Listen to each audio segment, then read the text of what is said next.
The community video game for Mac is now out. 16GB Playbook X AirFoil speaker returns to the App Store. FourSquare 5.0 now available. Apple brings back a Snow Leopard feature, and watch Bonnarroo on YouTube Live. It's Friday, June 8th, 2012, and this is iWake. I'm Tim Chaten, and this is what's going on in the Apple world today. Good morning, and welcome to another edition of iWake. Before we begin the show today, I want to talk to everyone a bit about what's going on next week. Next week, as you know, is WWDC. On Monday, Tim Cook and company will take center stage to do the big keynote. What many of you may not know is that next week I will be doing a bit of traveling. I will be out of town, so to speak, and will be out of town starting Monday afternoon and returning Friday evening. So what does this mean for the podcast? I will do the best I can to provide you guys with the podcast during this crazy week of traveling. I'll be traveling from Hawaii to New Hampshire. So as I said, it will be some major traveling. My plan is to use the Siri voice in OS X to perform next week's show for me, so I don't have to speak it on an airplane or try to perform it. I don't want to travel with microphones and cameras and think this would be a good solution. I script every show I do, so I'll do the show as I normally do and just have Siri perform it for me. In the past, when I have had Siri do shows for me, they were short in length. These won't be shorter. My plan is that these are going to be full-length episodes that leave nothing out. So that is my plan as it stands. The good news to this is that I will have Wi-Fi on these planes, and as a result, I can write out shows right there. The Monday show, that would be for Tuesday actually, so the Tuesday show, the day after the keynote, should be particularly fun as I'll have 30 hours of travel time to work with. I leave 4 p.m. on Monday, Hawaii time, and land on the East Coast 4 p.m. the next day, East Coast time. So 30 hours of travel time. So quite a long trip, and that leaves me lots of time to do a great Tuesday show, and I might try to plan ahead and do some other shows that same day as well. So we'll see. So that's a bit of update on what to expect next week, and if I do miss an episode next week, that is why. With that said, let's get on to the news for the day. First up is a cool community video game. For those that forget or never knew, Community ended its previous season with an episode showcasing a video game called Project Hawthorne. While some clever developers have recreated that game and released it for free. It is available for Mac, Windows, and Linux and can be downloaded at projecthawthorne.com. Right now, it is a demo and goes as far as the town stage of the game. It's impressive work to be sure, and I've had a fun time playing it so far. Now, let's move on to some general tech news. First up is T-Mobile. The carrier has confirmed that it has just released basically the refarm frequency for the iPhone 3G support in San Francisco's Moscone Center West. Basically, this means if you are at WWDC next week and use a T-Mobile iPhone, it will support 3G rather than the slower 2G network. Pretty cool. In other news is the continuing story of the Nest thermostat. Starting today, June 8th, Amazon.com will be selling this thermostat for $250. Meanwhile, RIM has killed off what I believe to be their most popular Playbook tablet.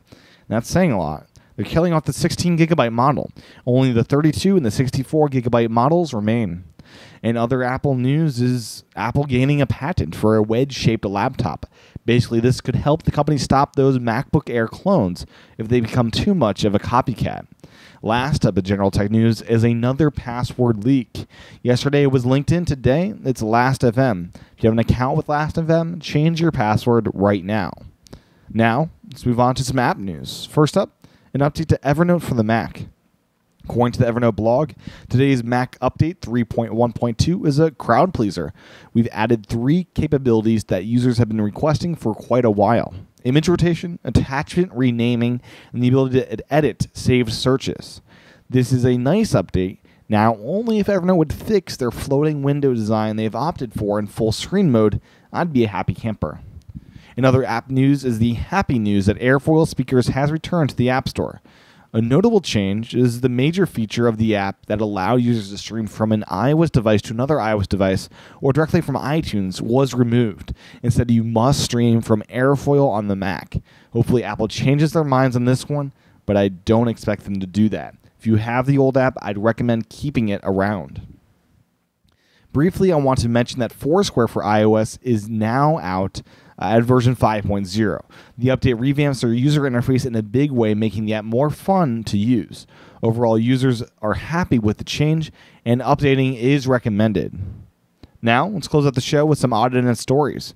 First up is the important fact that Apple has returned their incremental volume change feature. In Snow Leopard, you could press Option Shift and then volume up or down to move by quarter volumes. The feature was quite helpful, and I was sad to see Apple take it out with Lion.